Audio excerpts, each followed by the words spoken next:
where the bad pianos start the show. Keys all out of tune, just watch them go. Welcome to Adam and Joe talking nonsense on the Outside Scoop podcast show.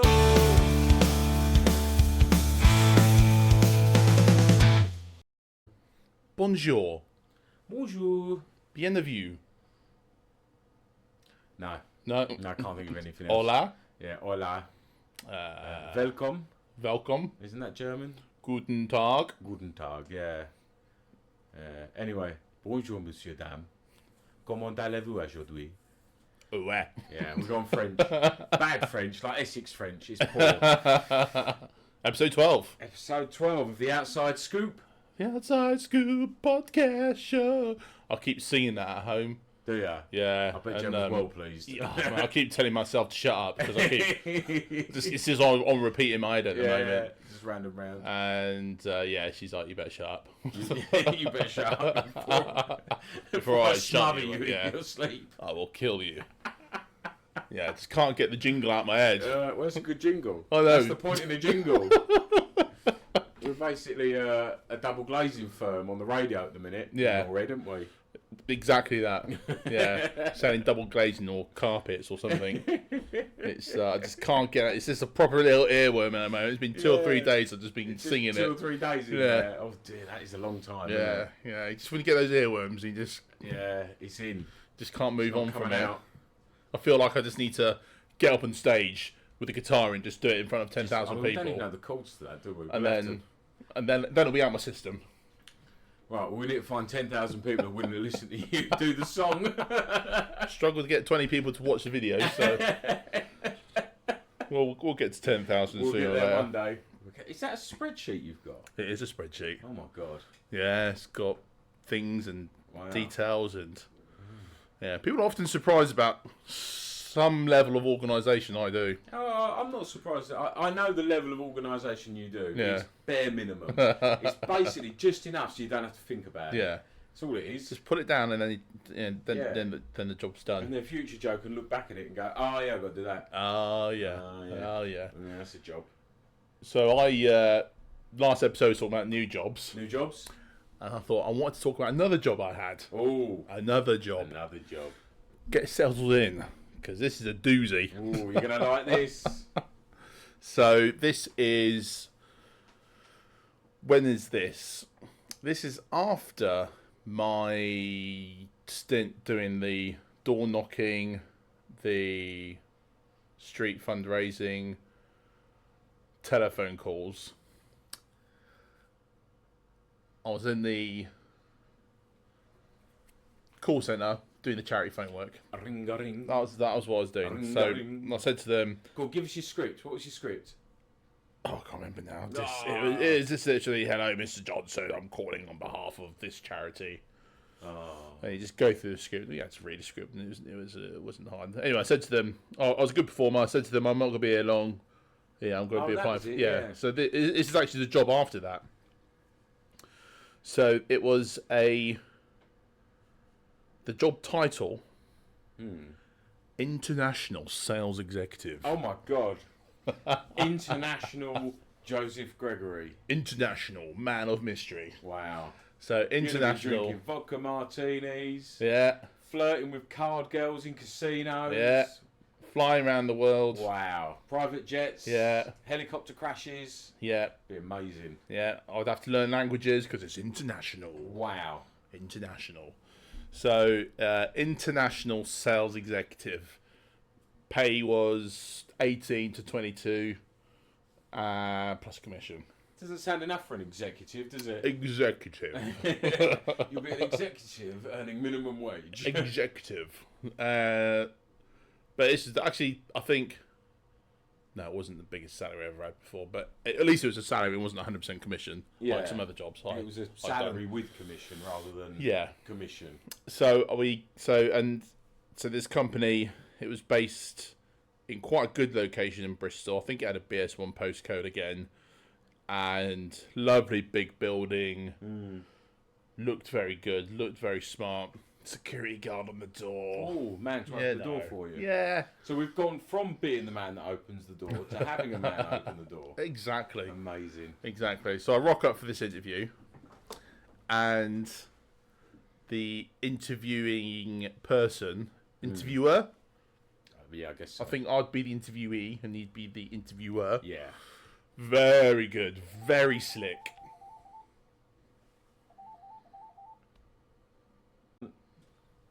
Very good. Very slick. He had this sales pitch, which just made the... Selling it to you again. I was being sold again. Yeah. Again. And very... What's the word I'm looking for? He had no fear of loss about whether you wanted this job or not, kind of thing. It was It's just like... sell it to you. If you take it, that's a win. If not, I'll move on to the next. Yeah, like, you're not that important to me. Yeah. I'm selling it to you, but you're not really that important to me. I've got loads of people to choose from.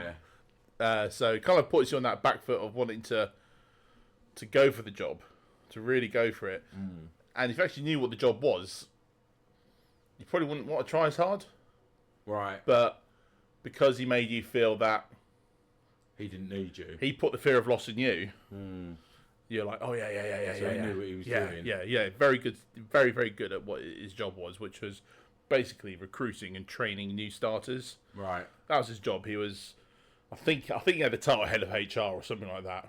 There was no HR in this building. Right. This was a HR free place. Oh, really? But he was head of HR, but he did all the recruiting and all the training. So I do the interview. He's like, yeah, you could be earning 45, 50 grand in the first year, 80 grand next year. Millions of pounds and driving around in Exotica. Yeah. By the end of the month. By the end of the month, you'll be travelling all over the world. You're honestly not knocking on doors down a slum. You're not knocking on doors. So do the job and like, cool, what is the job? So you'll be working for a magazine. Ooh, very exciting. I'm working for a magazine, yeah. Selling advertising space in the magazine. It's like, oh, okay, well, that's fine. That's not the worst thing I've ever done. No, knocking on doors for no money was the worst thing. That's fine. Yeah, we'll do that. We'll do that. So I'll get the job offer. Yeah. I'm ecstatic. Yeah. It's like, yeah, cool. Start date. Winning. And start date, salary, commissions, all that sort of stuff. And so we get there on day one, and there's me and about 5 or 6 other new starters, maybe 8 actually. So a low turnover then of yeah. staff. So 8 of us rock up on the day, Dear. and we're filling in these forms. Yeah. And Did you? Got a question. Yeah. Did you bring a pen?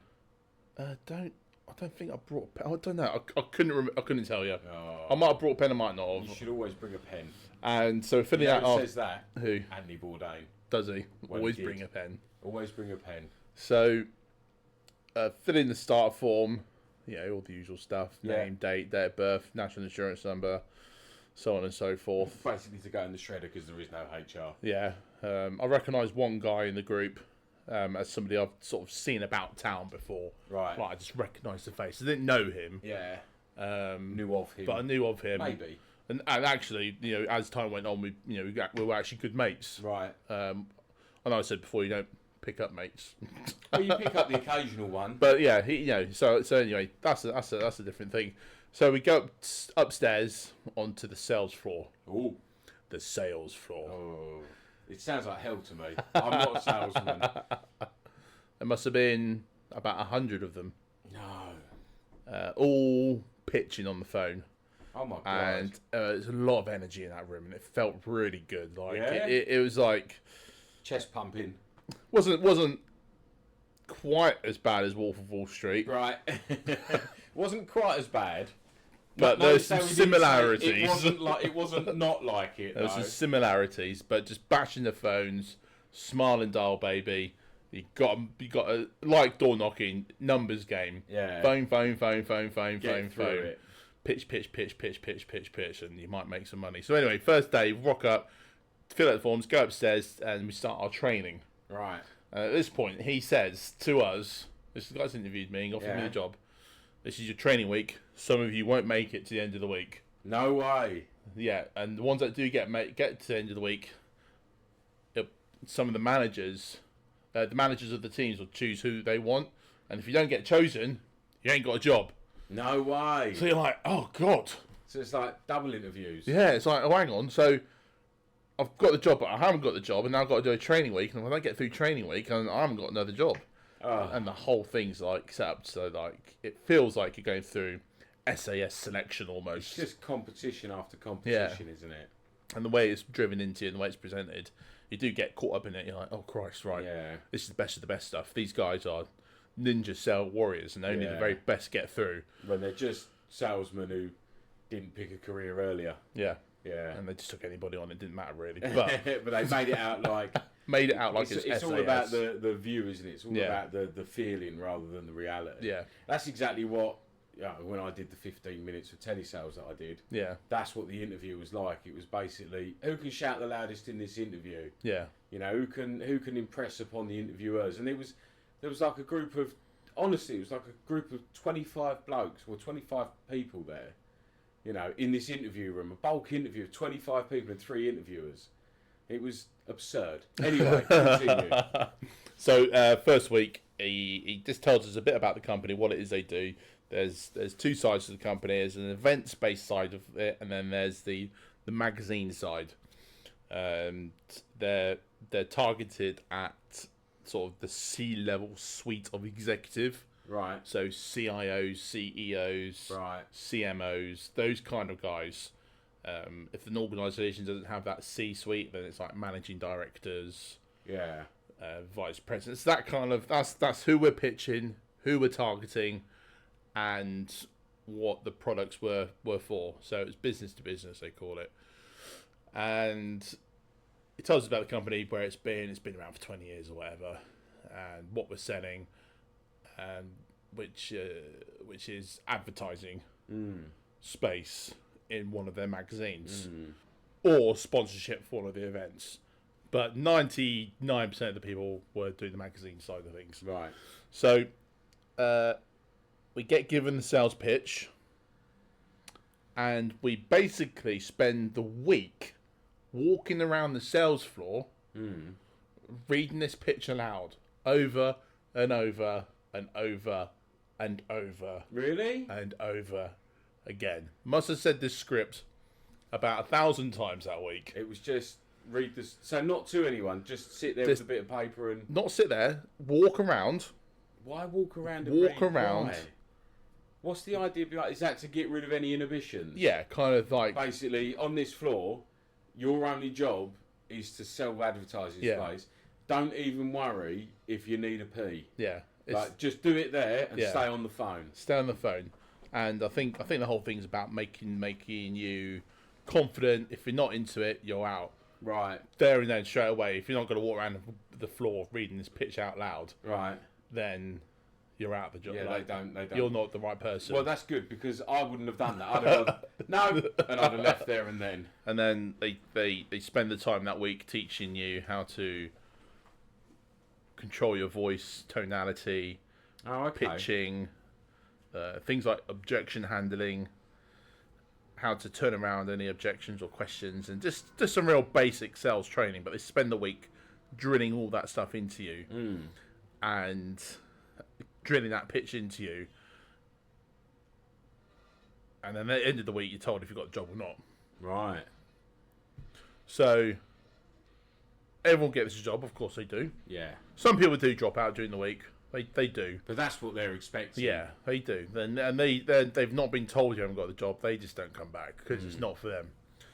So you do that, and then day one, you're on your team, and you basically, I think, if I remember rightly, you're given the day to lead resource, find the leads. Oh, That's your only time you can do it during office hours. You're not, otherwise you had to do it from home or outside of pitching hours. So lead sourcing was finding companies, finding the people in those companies, and trying to find their names, numbers, emails, just so you can get in contact with that person. Really? And you have to do some like quite dark art stuff to try and get mobile numbers or their home number or whatever. Get the boss on the phone was the thing. Right.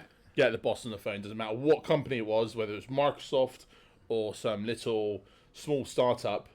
Get the boss. Get Bill Gates on the phone. Yeah. That's all you're interested in. Because he's the one with the money. Yeah. And that's what you had to do. And you had to sell this advertising space to these guys. And the pitch was it was a good pitch. And you could pretend to be anybody on the phone. Oh, they said it doesn't. You pretend to be the CEO, the MD of this place. Yeah. You know. So you phone up. Oh, hi, it's the VP of sales, or it's the MD of sales, or it's the. Hi, Joseph Gregory here. I'm managing director of the sales department. Yeah. I'm the vice president of EMEA for this magazine. Yeah. And we don't care how much you lie. Yeah. Get the boss on the phone and get money sold. out of them. And then you come up with all sorts of stuff. Oh, I've just had a meeting with the CIO with this company, and you drop big names that they should know. Yeah. I've just stepped out of the meeting with him, and he's identified you. Yeah. As a solution provider. Oh my god! And he really blew the smoke up their ass. Yeah. And it's like you guys, you've been identified by this big company. So it's just scamming people. Well,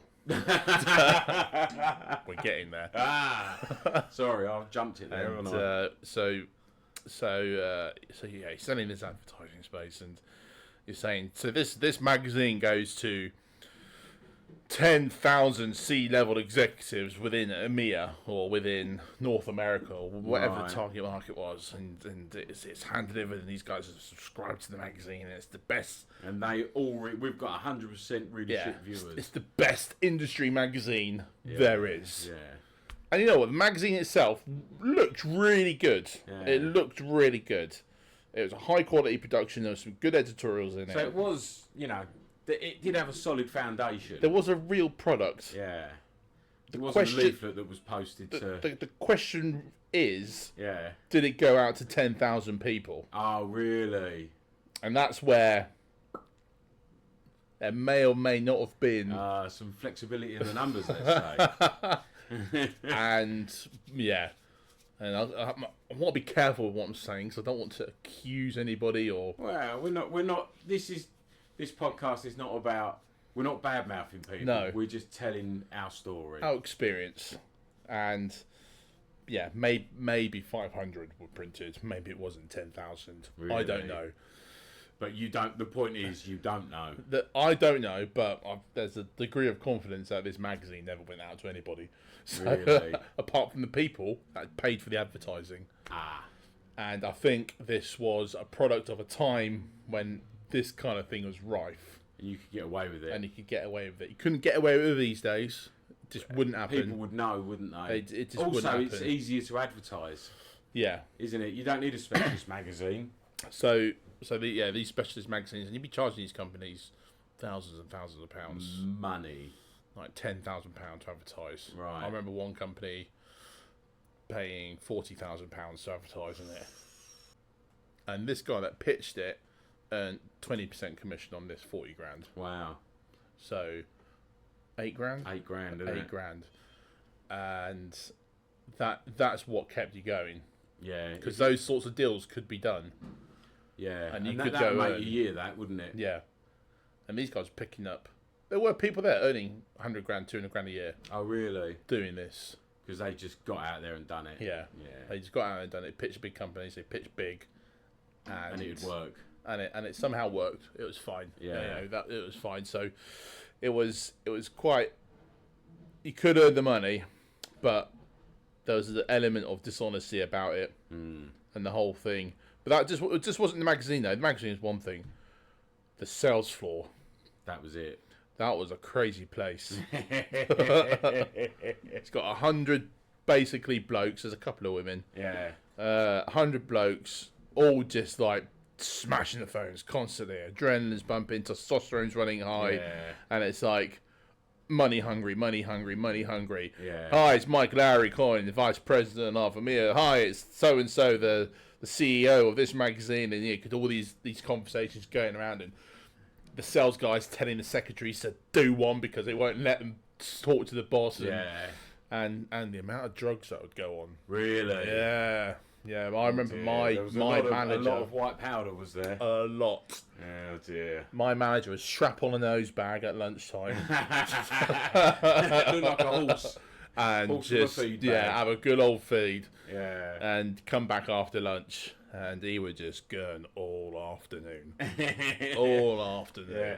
All afternoon, pulling funny faces. Getting Getting those sales. And yeah, just getting those sales, just like yeah. pumping at it.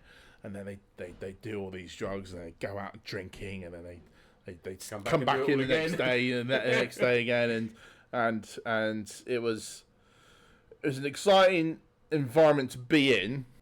I never went down that road. I'd go out drinking with them, but like I wasn't into sort of doing anything like hard drugs or anything like that. So it was an interesting, exciting environment to be in. I did get a few sales. I did earn some money from it. I remember you saying at the time. And everything was going great. And I remember I said they had this event side of the business. Yeah. This event side was a lot more legitimate in terms of their product offering because there was events. Yeah, you were sponsoring an event. Yeah. So you went to this event and you met some actual people. Physical people. And these people were budget holders. Right. So the event side was good. I think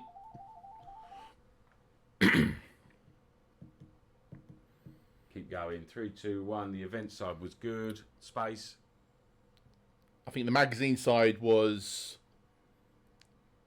not a con, but so it probably went on too long than it needed to go on almost for. a side hustle for the company.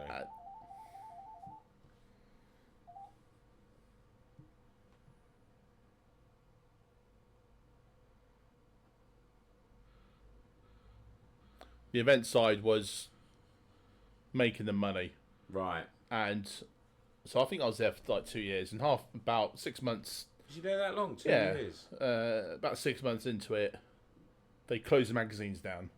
Did they? They closed the magazines down. Everyone went on to events, and which was fine because events you could make some real money in. Oh, you make more out of that. You could make more money in it, but it was hard work. Was it? And I don't know why. I did all right in advertising sales, Yeah. but I couldn't get sponsorship sales. Love or money, I couldn't do it. Really? I couldn't do it. I never got a sale doing that. And No way. I did the same thing. I spoke to 100 people. Well, not 100 people. Yeah, I'm thinking of door-to-door knocking now. But You spoke to the numbers. I did the numbers. I called the right people. I spoke to the right people. And you just never... I could just never get anything through. And what was funny about that, though, was if you weren't doing your job, you were fired. Yeah. They're pretty ruthless with it. They were like, you haven't made a sale in a week, mate. yeah, Off you're you out. pop. Yeah, off you go. We'll get someone else in. And because it costs money to have people, and you Yeah. only want people that are making money. I somehow managed to stick in that job for a year, not making a single sale. Really? I didn't make a single sale during that time. No way. And I think this kind of goes back to what we're talking about in the new job office politics thing. Yeah. Because I was there, Yeah. and because I was always in a good spirit, I was Yeah. always in a good mood. I was always like part of the fun, you know. You was always I was contributing doing the right thing. Yeah, Except for the final side. yeah. I was always contributing to the dynamics of the office. Yeah. I was my boss's boss. You know, I'd speak to him. Yeah. And the MD and the head of HR. It was always like kind of always make sure I was being seen and heard and talking Yeah. with these guys. It's almost because they saw and heard you, they didn't look at your numbers. Yeah. And yeah, somehow I managed to. Every day I was waiting for the tap on the shoulder. I wasn't going to quit. I'm not quitting. You're gonna have to You're fire going to have me. to fire me because yeah, I'm getting paid, and you know I wasn't getting paid loads of money, but I was No, still but it's getting still paid. money, isn't it? And every week I was this close to getting a sale. I was always and that, all I had to do was make a sale, and I would have been fine probably for another year. Yeah. But I just could never make that sale. Couldn't make it. And I was there for a year. That's funny. Why do you think that was then? Why do you think you couldn't close the deal? I have no idea why I couldn't close the deal. Really? No idea, because after that I went off and did other sales-based jobs, and I was fine. Just fine at it. And most of my jobs have been sales-based. I can't sell. I don't want to say that I'm the best salesman in the world, and No, but you're all right. that's what salespeople say. Oh, I could sell sand to an Eskimo, to an Arab. Oh, you might be able to sell sand. They probably need it. Ice to an Eskimo, and sand to an Arab, if you Arab. can say that these days, I don't know. And it's just whatever reason I could have said it. Doesn't matter. I did that job for a year, 2 years in total, and just how intense that place was. Yeah, I bet. Just how intense it was, and the amount of drugs going on, the amount of drinking. That's the mad thing. And you had a few good eggs in there. Yeah. A few people that are here. No, I'm just here for the money. Yeah. I'll turn up. Do my thing. I'll knock out a few sales. Yeah. And I'll go home. Yeah. And I'm saving up. Show I'm show banking this everyone how it's money. done. Yeah.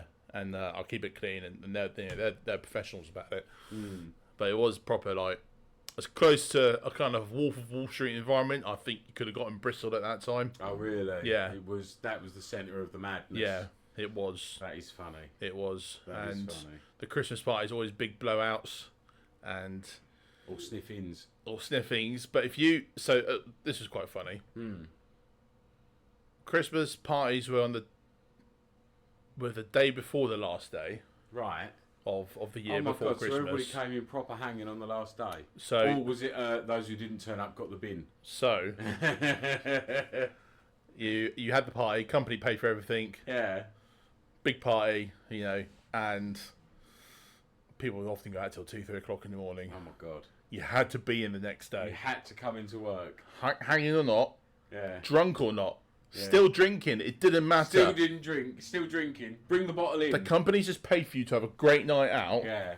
You've got to be in the next day. Yeah. You've got to be at your desk at 8:30. Oh my God. If you're not, you're fired. You're done. Doesn't matter how long you've been with the company, They did that on purpose, didn't how they? successful you were, how much Yeah. money you brought If in. you didn't turn up the day after the If party. you took the piss Yeah. after they just, forked out 10, 15, 20 grand, whatever, Yeah.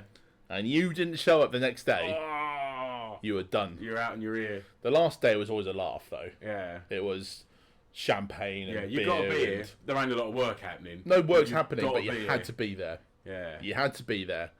And it was just a case of, the last day was just a case of tidying up loose ends. If you Yeah. got any callbacks, make those callbacks. Because it wasn't about opening new business that day. No, it's about tidying up for the end of the year. But it's, getting drunk in the office, champagne flying everywhere, bottles of vodka and rum and beer, and this one guy, He's trying to work out how to say it. I'm trying to say, do I say his name or not? I'm not going to No, say don't his say name. his name. I'm not going to say his We name. don't say people's names.